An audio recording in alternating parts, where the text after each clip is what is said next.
अस्सलामुअलैकुम वरहमतुल्लाहि वबरकातुहू। आते ही सामने बिल्डिंग में हाथ का पंजा दिखा और बगल में पतंग दिखी। मानो कांग्रेस वाले कह रहे कि देखो चुपचाप पतंग छाप। कांग्रेस वाले कह रहे यहीं पे ठहर जाइए, 11 तारीख को आप पतंग के निशान पर बटन दबाइए। तो भाई सीधे साहब कांग्रेस वालों का भी कहना है कि पतंग पर बटन दबाना है। पतंग पर बटन दबाएंगे ना आप लोग? अच्छा, आज मैं एक बयान सुन रहा था, बीजेपी की एक नेत्री है, वो ये कह रही कि हिंदुओं को 4 बच्चे पैदा करना चाहिए। कितने? कम से कम 4 बच्चे पैदा करना चाहिए, क्योंकि वो लोग 4 बीवियां और 19 बच्चे पैदा करते हैं। वो लोग इस मुल्क को पाकिस्तान बनाना चाहते हैं।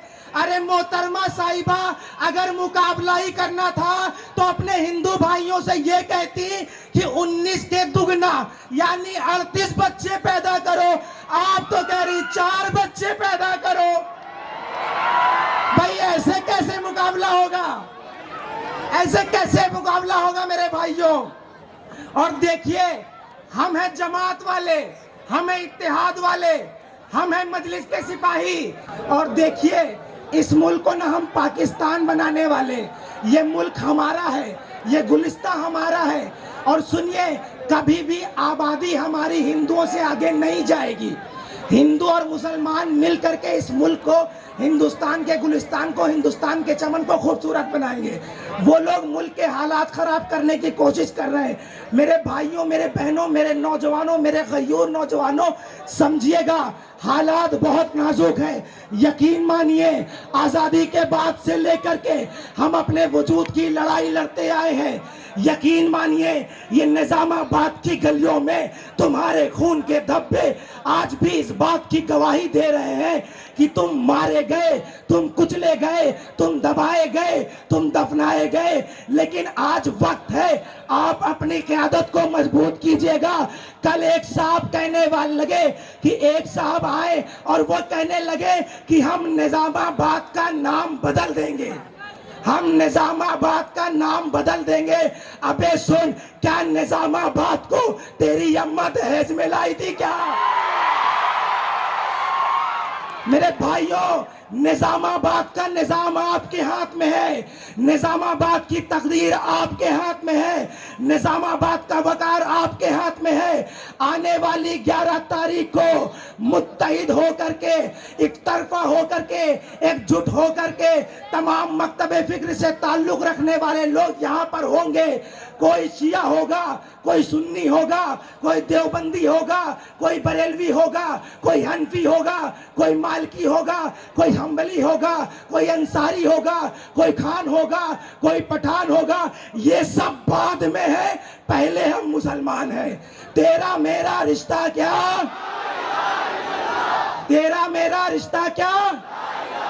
और यकीन मानिए, आप अपनी क़यादत को मजबूत करेंगे, आप अपनी सियासी जमात को मजबूत करेंगे। मैं आपको बताऊं, मैं उत्तर प्रदेश से आया हूं। उत्तर प्रदेश में 20% मुसलमान है और तेलंगाना में 12% मुसलमान है। ये आपकी क़यादत का नतीजा है।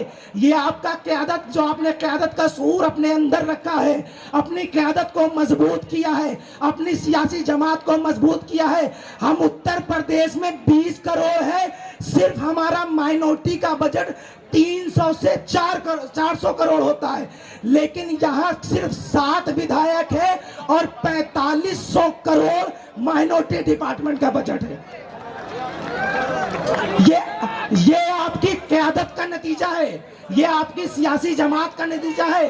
यकीन मानिए, वो तमाम फिरके, वो तमाम लोग आपके दरमियान आएंगे, आपको बांटने की कोशिश करेंगे।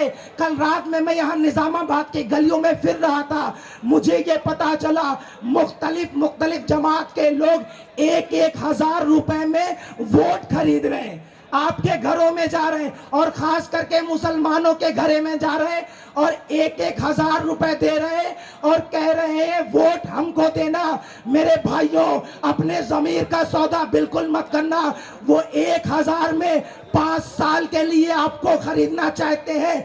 5 साल में 1826 दिन होते हैं और एक दिन का कैलकुलेट करें तो 55 पैसे बनता है। बताओ तुम्हारा ईमान क्या इतना कमजोर है? वो लोग आपको इतना कमजोर समझते हैं कि आपको 55 पैसे में खरीद रहे हैं। 55 पैसे में एक दिन का 55 पैसा बनता है। वो 1000 रुपए दे रहे हैं, 5 साल के लिए आपको खरीद रहे हैं। मुझे हाथ उठाकर जवाब दीजिएगा, आप बिकेंगे? आप सौदा करेंगे? 55 पैसे में सौदा करेंगे? नहीं करेंगे ना। अपनी क़यादत को मजबूत कीजिएगा, अपनी सियासी जमात को मजबूत कीजिएगा। मेरे भाइयों, मेरे नौजवानों, मेरे बुजुर्गों, मैं बहुत तकलीफ में हूं। यकीन मानो, 92 बाबरी मस्जिद के मलबे के नीचे हमारी पहचान तक दफन कर दिया गया। हमें दंगों की आग में झोंक दिया गया। हमारे घर जलाए गए, हमारी बहन बेटियों की इस्मत रेजियां हुई, हमारी बस्तियों को राख में तब्दील कर दिया। यही पंजों वालों की हुकूमत थी, यही मोहब्बत की दुकान वालों की हुकूमत थी। अल्लाह के लिए उठे हाथों को लाचार और बेबस तक बना दिया गया था। कोई नहीं बोला, कोई नहीं बोला। जब तुम्हारी शरीयत में मुदाखलत हो रही थी, जब ट्रिपल तलाक का काला कानून आ रहा था, जब पहलू खान की हत्या हो रही थी, जब नजीब की हत्या हो रही थी, जब हिजाब पर हमला हो रहा था, जब मस्जिद पर हमला हो रहा था, जब मीनारों पर हमला हो रहा था, जब तुम्हारी बहन बेटियों की इस्मत रेजियां हो रही, ये सारे के सारे मोदी और योगी के सामने नतमस्तक थे। एक शेर दहाड़ रहा था 543 संसद। मुझे बताओ, आप गूंगों को चुनोगे या बोलने वालों को चुनोगे? बताओ, हाथ उठाकर जवाब दो।